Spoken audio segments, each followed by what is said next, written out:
समाचारों की करेंगे बात, लेकिन उससे पहले आपको दिखा देते हैं वो 6 खबरें जिस पर आज दिन भर होगी हमारी नजर। आज कांग्रेस नेता सोनिया गांधी और ईडी का आमना सामना होने वाला है। सोनिया गांधी के साथ राहुल गांधी और प्रियंका गांधी भी होंगी। सोनिया गांधी की ईडी के सामने पेशी से पहले एआईसीसी मुख्यालय के पास सुरक्षा बढ़ा दी गई है।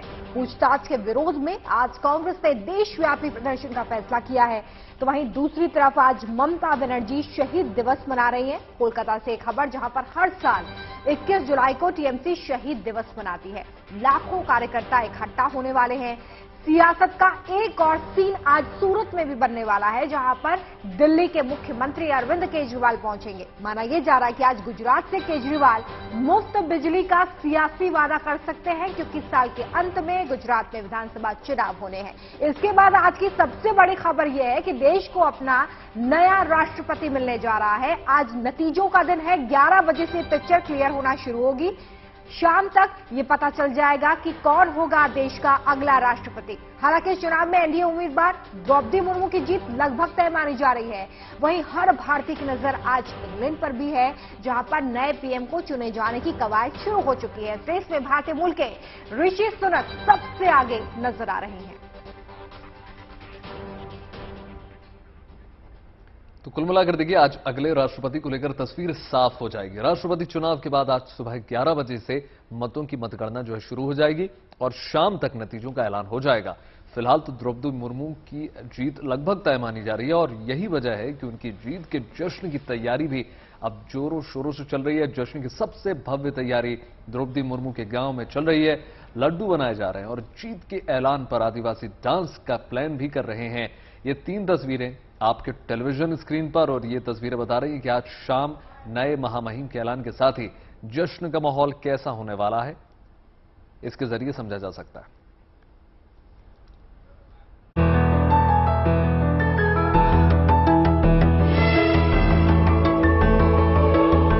दिल्ली के दिल में बसा राष्ट्रपति भवन महज एक इमारत नहीं है।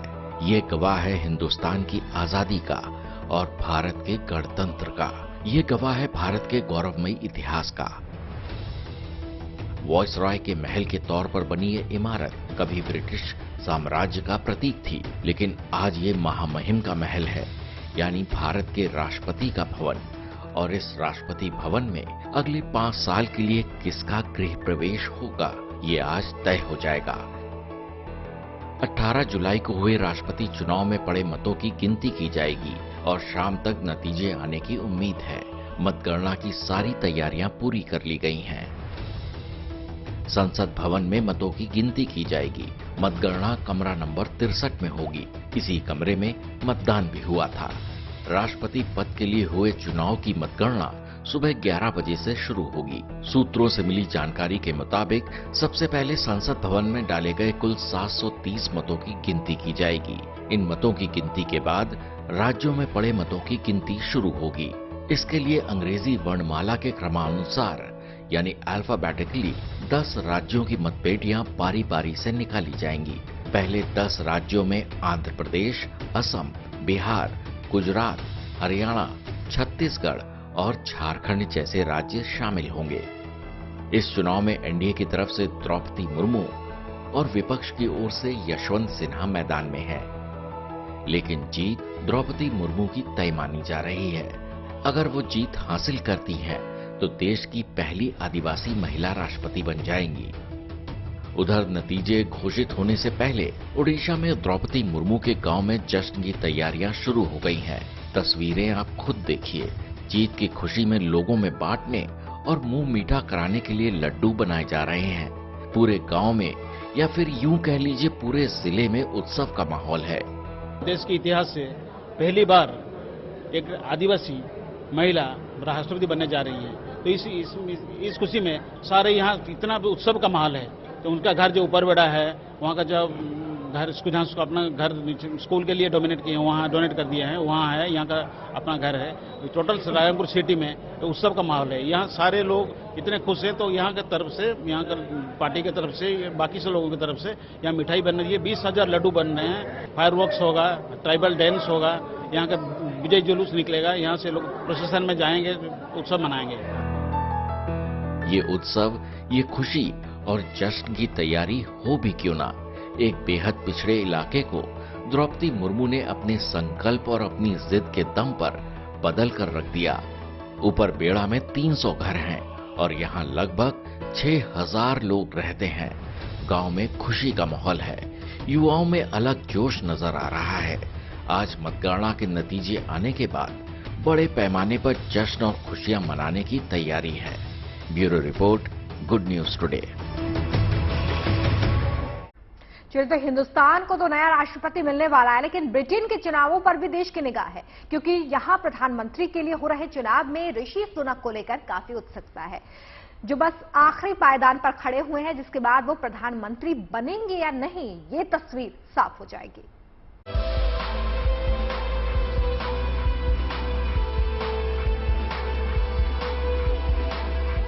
बोरिस जॉनसन के इस्तीफे के बाद ब्रिटेन में चल रही चुनावी गहमागहमी पर पूरे हिंदुस्तान की नजर है।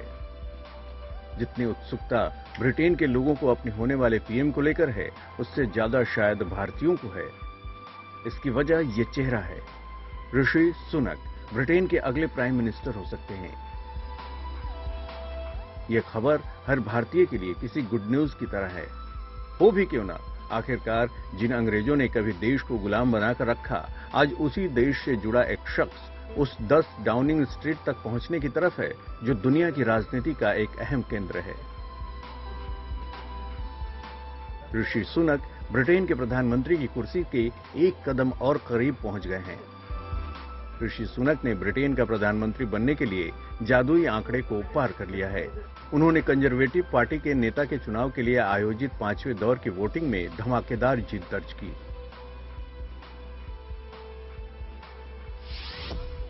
बोरिस जॉनसन की जगह लेने के लिए ऋषि सुनक को 120 वोटों की जरूरत थी। सुनक ने इस बाधा को पार करते हुए 5वें राउंड में 137 वोट हासिल किया। 5वें राउंड की वोटिंग में लिज ट्रूस 113 वोटों के साथ दूसरे स्थान पर रहीं। पेनी मोर्डट 105 वोट पाकर मुकाबले से बाहर हो गई। ऋषि सुनक को उनकी पार्टी के सहयोगियों द्वारा चौथे दौर के मतदान में 118 वोट मिले थे। वहीं व्यापार मंत्री पेनी मोर्डट को 92 वोट मिले थे और विदेश मंत्री लिज ट्रूस को 86 वोट मिले थे। ब्रिटेन के प्रधानमंत्री पद के फाइनल के लिए 2 उम्मीदवार तय हो चुके हैं। अब शुक्रवार से दोनों उम्मीदवार पूरे देश में कंजर्वेटिव पार्टी के सदस्यों के बीच अपने लिए प्रचार करेंगे, जिसके बाद पार्टी के 1,60,000 सदस्य अपने नेता के लिए डाक के जरिए वोट डालेंगे। इन डाक मतपत्रों की गिनती कर 5 सितंबर को विजेता की घोषणा की जाएगी। ऋषि सुनक इन्फोसिस के चेयरमैन रह चुके नारायण मूर्ति के दामाद हैं। वो यॉर्कशायर के रिचमंड से सांसद हैं। 2015 में संसद में कदम रखने वाले ऋषि कंजर्वेटिव पार्टी के उन नेताओं में से एक हैं जिन्होंने ब्रिटेन को यूरोपीय यूनियन से बाहर निकलने के बोरिस जॉनसन के फैसले का समर्थन किया था। Bureau report, good news today. तो ऐसा बिल्कुल तय माना जा रहा है लगभग कि देखिए भारतीय मूल के जो ऋषि सुनक है वो अब नए प्रधानमंत्री बन सकते हैं। देखिए, बात कुछ और खबरों की करेंगे। सावन का महीना चल रहा है और भोले के भक्त जोश में हैं। कांवड़ यात्रा पूरे उल्लास के साथ निकाली जा रही है। देश भर से कांवड़ यात्रा की अतरंगी तस्वीरें निकलकर सामने आ रही है। देखिए,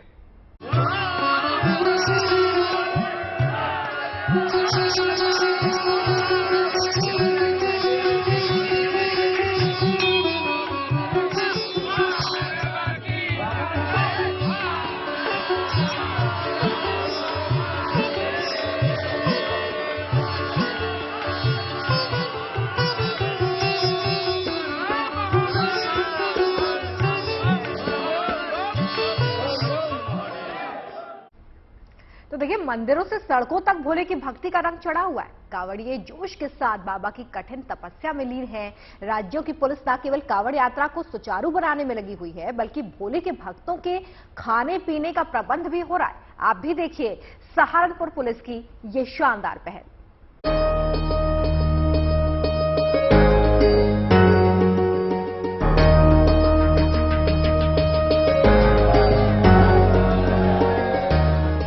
एक तरफ जहां शिव भक्ति में कांवड़िए सराबोर हैं, वहीं दूसरी तरफ एक तस्वीर ये भी सामने आई है। कांवड़ियों को खाना खिलाते ये कोई आम व्यक्ति नहीं है।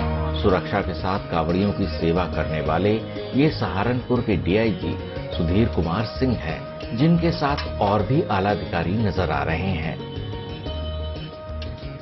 सहारनपुर पुलिस ने कांवड़ियों के लिए खास इंतजाम किया है, जहां खाने पीने के साथ बाकी सुविधाएं भी दी जा रही हैं। कांवड़ियों को किसी तरह की परेशानी ना हो, इसका खास ख्याल रखा गया है। कांवड़ियों के आराम करने के लिए पंडाल भी लगवाए गए हैं। पंडालों में शिव भक्ति के गाने भी बजाए जा रहे हैं, जिस पर कांवड़िए थिरकते नजर आ रहे हैं।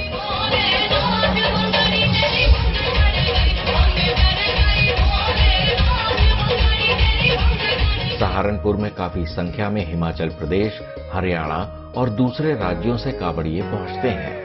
दूसरे राज्यों से आने वाले श्रद्धालुओं को कोई दिक्कत ना हो, इसे देखते हुए इस तरह के शिविर लगाए गए हैं। इस नेक काम में सहारनपुर पुलिस ने स्थानीय समाज सेवियों का भी सहयोग लिया है।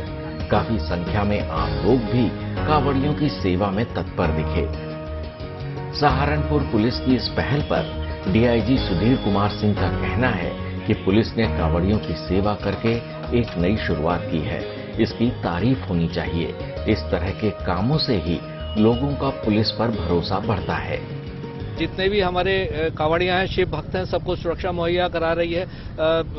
सुरक्षित क्षेत्र से पास हो, पूरे जो हमारा क्षेत्र है उससे पास हो, इसकी पूरी व्यवस्था की गई है। उनकी सुविधा हेतु जगह जगह शिविर लगाए गए हैं। उनकी सुविधा हेतु सीसीटीवी कैमरे लगाए गए हैं। टॉयलेट्स का इंतजाम किया गया है और सड़कों की रिपेयरिंग कराई गई। सारी व्यवस्थाएं, जो भी व्यवस्थाएं हैं वो स्थानीय पुलिस प्रशासन द्वारा की गई हैं और हमें पूरा विश्वास है कि जो कांवड़ यात्रा है वो सकुशल संपन्न होगी और भगवान भोले सबको आशीर्वाद देंगे, सब सुख शांति बनी रहेगी।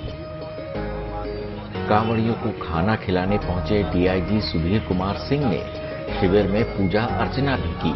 साथ ही अपने अधिकारियों से आगे की तैयारियों का जायजा भी लिया।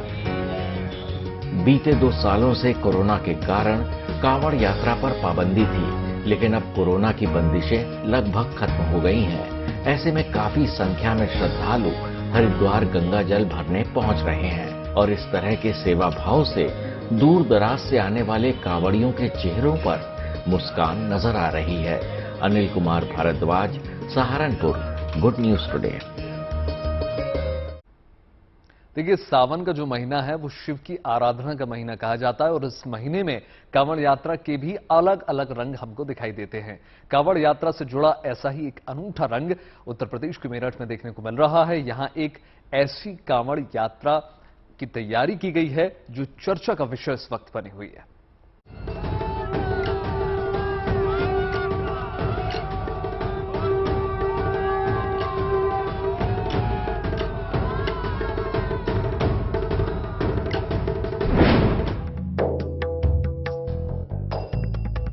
आस्था, कांवड़ और शिव के संगम की तर्ज पर सावन झूम रहा है। गंगा अब वापस शिव की जटाओं की तरफ चल पड़ी है। उन्हें पहुंचा रहे हैं कांवड़िए, जो अलग अलग रूप में सड़कों पर हैं। और सिर्फ इनके ही रूप की चर्चा नहीं है, बल्कि चर्चा उस कांवड़ की भी है जो अपने अवतार बदल रही है।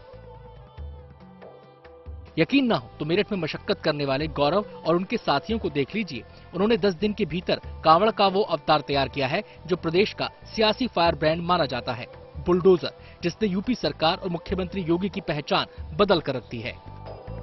गौरव मेरठ के लालकुर्ती इलाके में रहते हैं। यहाँ हिंदू भी हैं, मुस्लिम भी, जहाँ किसी तरह का कोई आपसी विवाद नहीं, सभी एक साथ रहते हैं। एक दूसरे की खुशियों, त्योहारों और गम में ये लोग शरीक होते हैं। यही वजह है कि गौरव को इस कांवड़ को बनाने के लिए बाहर के किसी लोगों को नहीं बुलाना पड़ा। उन्होंने आसपास के घरों से ही बच्चों को बुलाकर उनकी मदद ली।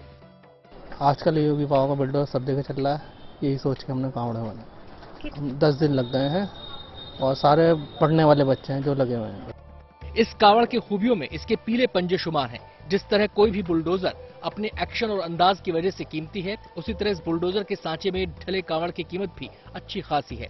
गौरव की माने तो ऐसे एक कांवड़ बनाने में गौरव को 80,000 रुपए खर्च करने पड़े हैं। जहां तक बात इसके वजन की है तो 90 से 100 किलो यानी 1 क्विंटल है। हमारे साथ ये भी साथ रहते हैं, हम इनके साथ रहते हैं। ईद, बकरा ईद, सब त्योहार हम साथ मिलकर मनाते हैं।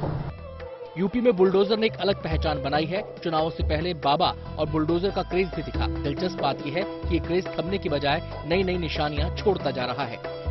मेरठ से उस्मान चौधरी के साथ bureau report, good news today. और आइए अब रुक करते हैं बाबा भोलेनाथ के धाम अमरनाथ का, जहां पर बाबा के भक्त पूरे जोश और आस्था के साथ यात्रा में हिस्सा ले रहे हैं। यात्रा में भीड़ होने से पालकी और घोड़ा मालिक काफी खुश हैं। 2 साल बाद उनके काम पर कोरोना की मार पड़ी थी, लेकिन इस बार तस्वीर बिल्कुल बदली हुई है। देखिए।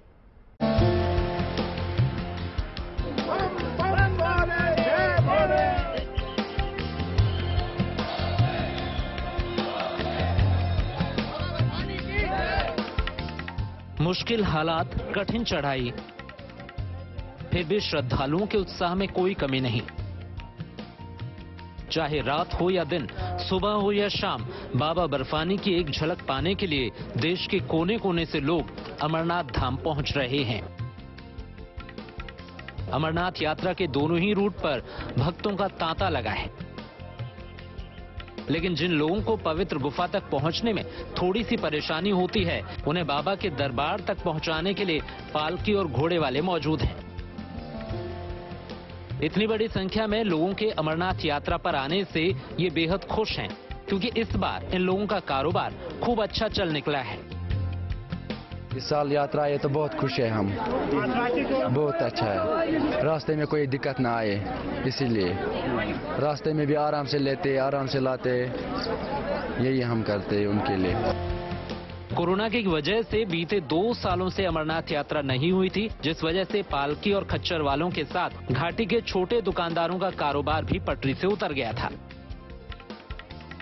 हालात इस कदर हो गए थे कि इन लोगों के सामने खाने पीने तक का संकट खड़ा हो गया था। मगर इस बार जब यात्रा शुरू हुई तो इन सभी के चेहरों पर खुशी लौट आई है। इस साल यात्रा शुरू हुआ है, लेकिन हमें इनको बहुत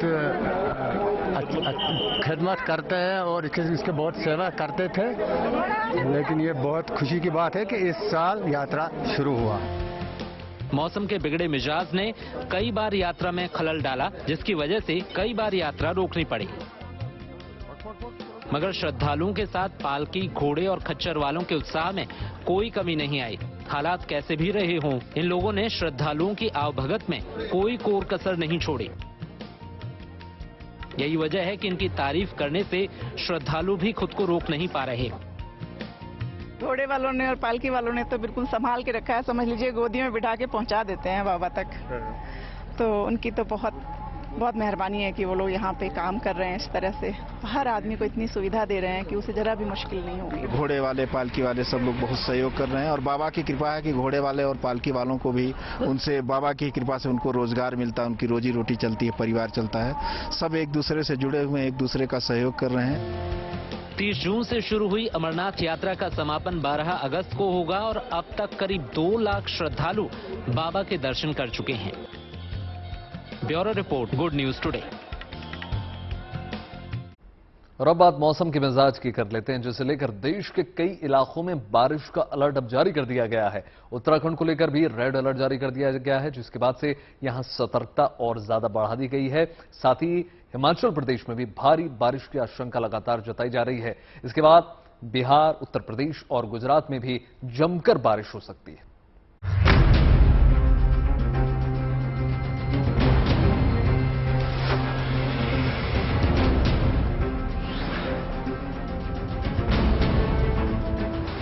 भारी बारिश से पहाड़ों पर बुरा हाल है। उत्तराखंड में मौसम की जबरदस्त मार पड़ रही है। भारी बारिश के चलते रुद्रप्रयाग में लैंडस्लाइड की घटना सामने आ रही हैं। मौसम विभाग की माने तो अगले 24 घंटे उत्तराखंड के लिए भारी साबित हो सकते हैं। दरअसल उत्तराखंड के कई जिलों में तेज बारिश की संभावना है। देहरादून, टिहरी, पौड़ी, चंपावत, ऊधम सिंह नगर, बागेश्वर, पिथौरागढ़ और हरिद्वार जिले में भारी बारिश को लेकर रेड अलर्ट जारी किया गया है। भारी बारिश की चेतावनी को देखते हुए देहरादून और टिहरी के अलावा दूसरे जिलों में सभी स्कूलों और दूसरे शैक्षणिक संस्थानों में छुट्टी दे दी गई है। प्रशासन ने अपनी मुस्तैदी बढ़ा दी है। एनडीआरएफ के साथ पुलिस ने मोर्चा संभाल रखा है। बारिश में फंसे लोगों को सुरक्षित स्थानों पर पहुंचाया जा रहा है। एहतियात बरती जा रही है ताकि किसी भी स्थिति से निपटा जा सके। संवेदनशील स्थानों में अतिरिक्त पुलिस बल तैनात किया गया है। उत्तराखंड के अलावा हिमाचल प्रदेश के भी कई इलाके भारी बारिश की चपेट में हैं। अपनी खूबसूरती के लिए मशहूर मनाली का मॉल रोड मटमैले पानी से बदरंग हो चुका है। भारी बारिश के बीच कई सड़कों पर पत्थर गिरने से ट्रैफिक जैम हो गया। सड़कों से पत्थर हटाने का काम किया जा रहा है। मौसम विभाग ने हिमाचल प्रदेश के कई जिलों में ऑरेंज अलर्ट जारी किया है। इसके अलावा बिहार के कई जिलों में भारी बारिश की चेतावनी है। उत्तर प्रदेश के भी कई जिलों में भारी बारिश की संभावना है। राजस्थान के 16 जिलों में भी भारी बारिश का अलर्ट जारी किया गया है। पंजाब, हरियाणा और दिल्ली में भी तेज बारिश होने की संभावना है। गुजरात में मानसून का दूसरा दौर शुरू हो गया है। मौसम विभाग के अनुसार फिलहाल 2 दिनों तक राज्य के अधिकांश इलाकों में बारिश होगी। कच्छ और उत्तर गुजरात में भारी बारिश होने की संभावना जताई गई है। एनडीआरएफ की 13 और एसडीआरएफ की 21 टीमें तैनात की गई हैं। Bureau report, good news today. अब बात उत्तर प्रदेश की कर लेते हैं, जहां प्रयागराज में बाहुबली अतीक अहमद की संपत्ति पर बन रहे सरकारी फ्लैट को लेकर लोगों का क्रेज अब देखते ही बन रहा है। यहां 76 फ्लैट के लिए 2000 से ज्यादा लोगों ने आवेदन कर दिया है। एप्लीकेशन की ये संख्या उत्तर प्रदेश सरकार की उम्मीदों से कहीं ज्यादा है।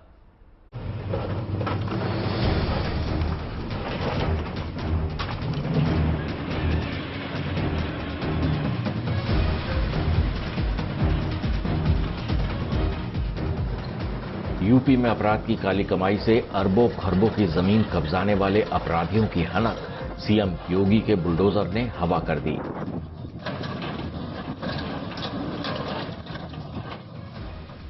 ये तस्वीरें प्रयागराज की हैं और जहां जनता के सपनों का आशियाना बन रहा है, वो जमीन कभी बाहुबली अतीक अहमद के कब्जे में थी। अतीक के कब्जे से मुक्त 1731 वर्ग मीटर जमीन पर 4 मंजिला इमारत खड़ी की जा रही है। प्रयागराज के लोकरगंज स्थित इस प्लॉट में 76 फ्लैट बनाए जा रहे हैं। इस योजना पर पहले 4 करोड़ 58 लाख रुपए का खर्च आने वाला था। अब प्रोजेक्ट की लागत बढ़ाकर 5 करोड़ 58 लाख रुपए कर दी गई है। इन घरों के तैयार होने से पहले ही जनता में फ्लैट को लेकर होड़ मची है। भूमाफिया की जमीन को खाली करा के इस पर प्रोजेक्ट बनाया जा रहा है, प्रधानमंत्री आवास योजना, जिसमें 76 फ्लैट बनाए जा रहे हैं, जिसका रजिस्ट्रेशन जो है 30 जून से ओपन है और 31 जुलाई तक रहेगा। और अभी तक जो है 76 फ्लैट्स जो है उसके अगेंस्ट जो है 2090 रजिस्ट्रेशन हो चुके हैं। अभी भी कुछ दिन शेष हैं इसमें, तो अभी और रजिस्ट्रेशन आने की संभावना है और इस प्रोजेक्ट को दिसंबर तक पूर्ण होना है। अब जनता को माफियाओं का डर नहीं, अब जनता के दिल और दिमाग में खौफ नहीं। सीएम योगी के इस ड्रीम प्रोजेक्ट को लेकर लोगों में जबरदस्त क्रेज है। लोग बेधड़क फ्लैट लेने के लिए ऑनलाइन रजिस्ट्रेशन कर रहे हैं। अतीक के अतिक्रमण से मुक्त जमीन पर यूपी सरकार अब जनता के गृह प्रवेश की तैयारी में है। सब कुछ ठीक रहा तो बहुत जल्द आम लोगों को सरकार की ओर से खुशियों की होम डिलीवरी की जाएगी। Pankaj Srivastava, Prayagraj, good news today. चलिए बात कुछ और खबरों की करते हैं। वैभव, स्कूल में क्या टीचर्स तुम्हें अलग अलग तरीके से पढ़ाते थे जब तुम्हें चीजें याद नहीं होती थी? मुझे इतना याद है रोमिता कि जो अलग अंदाज में टीचर पढ़ाते हैं वो छप जाता है और कभी नहीं बोलता। और ऐसे में अगर एक्टिविटीज इन्वॉल्व हो तो ये ज्यादा अच्छा होता है, अगर टीचर्स एक्टिविटीज इन्वॉल्व करें। कुछ ऐसा ही हुआ है बिहार के समस्तीपुर में। एक टीचर के जरिए गाने का इस्तेमाल करके बच्चों को पढ़ाया जा रहा है। देखिए क्या खास अंदाज है इस टीचर का। जे कोई पढ़ाते आगू बढ़ते यह दुनिया के रूल। अंदाज पुराना है, गाना नया है। गर्मी के बीच अब बच्चों को स्कूल बुलाना है। इसी कोशिश के साथ गुरुजी ने नया गीत तैयार किया है। रोजे रोजे आबे स्कूल रे। ब्लैक बोर्ड पर लिखी बात को सुरों में पिरोकर बच्चों को स्कूल में आने के लिए प्रेरित करते ये हैं अध्यापक वैद्यनाथ रजक, जो समस्तीपुर कन्या प्राथमिक विद्यालय के बच्चों को जिंदगी में आगे बढ़ने का सबक सिखला रहे हैं। ज्ञान के संगे संगे भोजन भी भेटा तो अशिक्षा के दाग। इस सबक से पहले मई महीने में बच्चों को सुरीले टिप्स के जरिए गर्मी से बचने के उपाय बताए थे। अब वैद्यनाथ रजक नए गाने के जरिए बच्चों को स्कूल आने के फायदे बता रहे हैं। करी है न कोनो अभी भूल रे, सुन गे मुनिया सुन रे भोलुआ। बच्चे विद्यालय आ रहे हैं, लेकिन कुछ ऐसे बच्चे हैं जिनमें नियमितता का अभाव देखा जा रहा है, वो नियमित रूप से नहीं आ रहे हैं। तब मैं वैसे बच्चों के लिए एक गीत बनाया और उसे गीत गा करके बताता हूँ कि आप अगर आगे बढ़ना चाहते हैं तो आपके पास एक ही विकल्प है कि आप पढ़ाई करें और नियमित रूप से विद्यालय आए। तो इसी के संदर्भ में मैं गीत गाता हूँ और बच्चों को बताता हूँ कि आप नियमित रूप से विद्यालय आए। सुंदर समय आई बीतल जाई छो, करी है न कोनो अभी भूल रे। अपने गीतों के जरिए बच्चों में शिक्षा का अलग जगाते हुए गुरुजी का अंदाज औरों से काफी अलग है, जिसकी वजह से इनका वीडियो काफी वायरल हो रहा है। बच्चों की गर्मी की छुट्टियां खत्म हो चुकी हैं, लेकिन बच्चे स्कूल नहीं पहुंच रहे हैं, जिन्हें वैद्यनाथ स्कूल आने के फायदे बता रहे हैं कि स्कूल आने पर शिक्षा के साथ साथ ड्रेस और मुफ्त में किताब और कॉपी दी जाएगी। स्कूल के टाइम में स्कूल बितावे, किताब ड्रेस भी मुफ्त में पावे। तो ही छाही मम्मी जी के चांद के टुकड़ा, तो ही छाई सपना के फूल रे। अपने गीतों के जरिए बच्चों को शिक्षित करते वैद्यनाथ रजक सर्व शिक्षा अभियान को आगे बढ़ाने का काम करते हैं, जिनके पढ़ाने के अंदाज से बच्चे काफी प्रभावित होते हैं, जो गीतों के जरिए पढ़ते भी हैं और अनुशासन भी सीख रहे हैं। सुन गे मुनिया सुन रे भोलुआ, रोज रोज आबे स्कूल रे, रोज रोज आबे। समस्तीपुर से जहांगीर आलम के साथ bureau report, good news today. रोज रोज आबे स्कूल रे। तो देखिए, ये तो बात बिल्कुल जाहिर है कि अगर टीचर इस अंदाज में पढ़ाएंगे तो बच्चों को बिल्कुल अमिट तरीके से ये छप जाएगा। अब आपको मिलवा देते हैं वर्दी वाले गुरुजी से। जी हां, उत्तर प्रदेश पुलिस के एक ऐसे सब इंस्पेक्टर हैं जिन्होंने अपनी ड्यूटी के साथ साथ सोशल वर्क से अपनी नई पहचान बना ली। फिलहाल ये दरोगा जी अयोध्या में उन बच्चों को पढ़ाई में उनके जुटे हुए हैं जिनके परिवार भीख मांगकर गुजारा करते हैं, इसलिए उनकी बहुत प्रशंसा हो रही है। देखिए।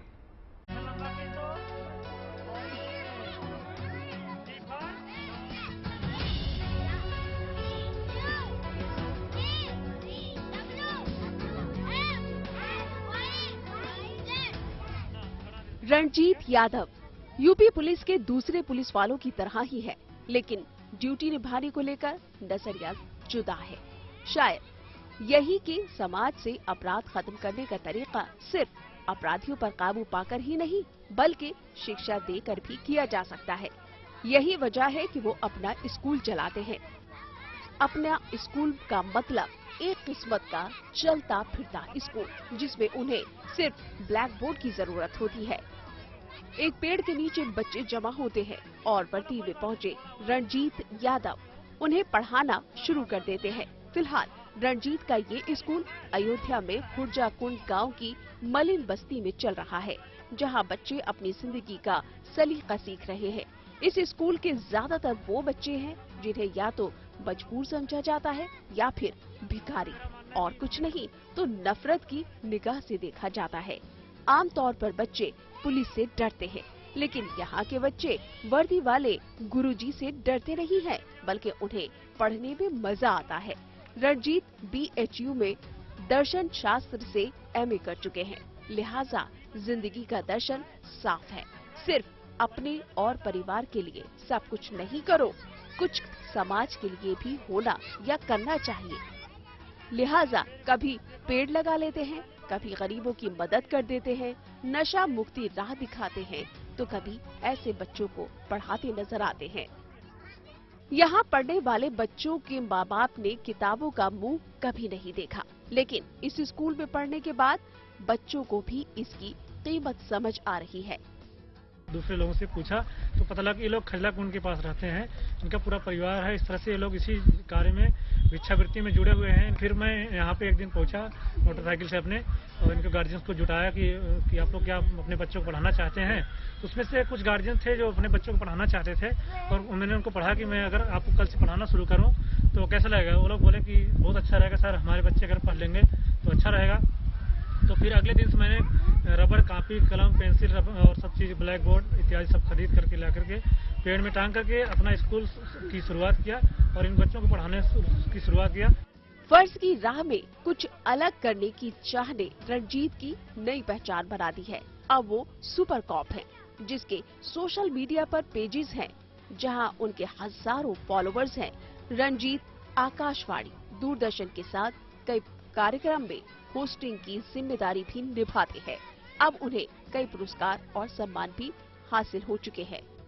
रणजीत सिर्फ यूपी पुलिस का चेहरा नहीं, बल्कि पुलिस सिस्टम का बदलता चेहरा है, जिसमें एक नई उम्मीद, एक नई आशा है। ये मिजाज और ये अंदाज सिर्फ रणजीत तक न रहे, और लोग भी इससे जुड़े तो यकीनन शिक्षा का अधिकार सिर्फ स्कूलों और सरकारों के भरोसे नहीं रह जाएगा। Bureau report, good news today. अब देखिए, खबर भारत से पाकिस्तान के उस सफर की हम कर लेते हैं जिसे पूरा होने में 75 साल लग गए। कहानी एक महिला की है जो 90 साल की उम्र में अपना पुश्तैनी घर देखने पाकिस्तान पहुंची। फिर वहां क्या क्या हुआ, ये आप भी देखिए।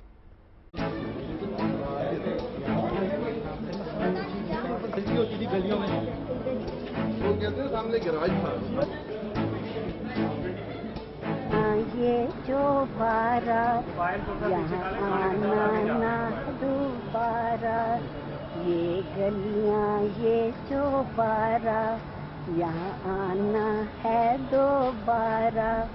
अब हम तो हुए परदेसी, हमारा यहाँ सब कुछ है, हमारा यहाँ सब कुछ है। ये तराना खुशी का है।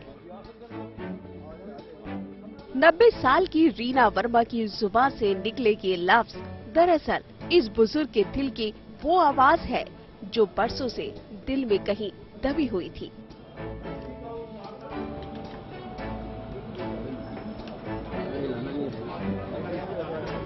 अब वो मौका आ गया है जब रीना वर्मा इन अल्फाज के जरिए अपने मन की बात बयां कर रही है। ये जो बारा यहाँ आना ना दोबारा, ये गलियाँ ये जो बारा यहाँ आना है दोबारा। अब हम तो हुए परदेसी, हमारा यहाँ सब कुछ है, हमारा यहाँ सब कुछ है। 75 साल पहले अपने परिवार के साथ पाकिस्तान से भारत आकर बस चुकी रीना छिब्बर वर्मा को इस बात का कोई इल्म नहीं था कि वो एक दिन फिर से रावलपिंडी के उस घर की दहलीज पर लौटेंगी जहां उनकी पैदाइश हुई थी। मुझे यहाँ इतनी मुद्दत के बाद अपने घर आके बहुत ही अच्छा लग रहा है। मेरा बहुत पुराना जो ख्वाब था वो यहाँ आके हकीकत में बदल गया है, और इस सब ने मेरा सब लोगों ने साथ दिया। 1947 में भारत के बंटवारे के चलते रीना महज 14 से 15 साल की उम्र में अपने इस पुश्तैनी घर से जुदा हो गई थी, जब उनका परिवार पाकिस्तान छोड़कर हिंदुस्तान में बसने के लिए आ गया था। 75 साल के बाद 19 जुलाई 2022 को जब रीना रावलपिंडी के इस मकान में पहुंची तो उनकी आंखों के सामने जैसे इतिहास के पन्ने पलट गए।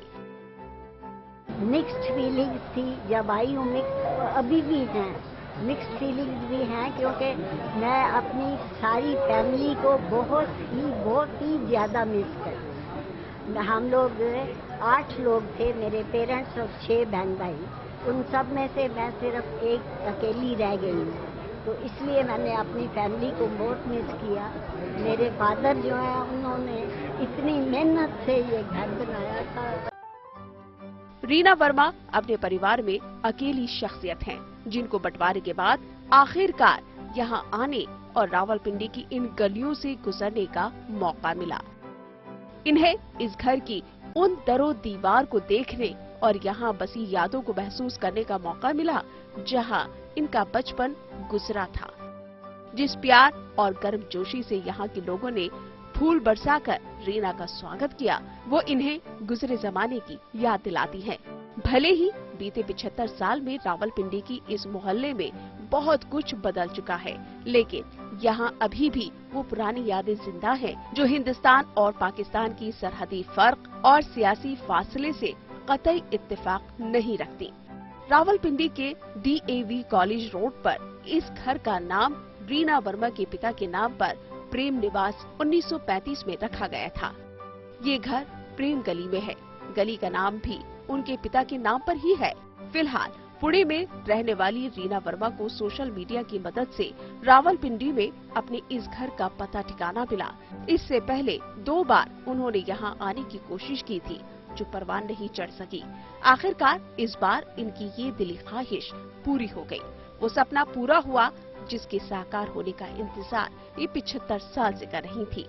Bureau report, good news today.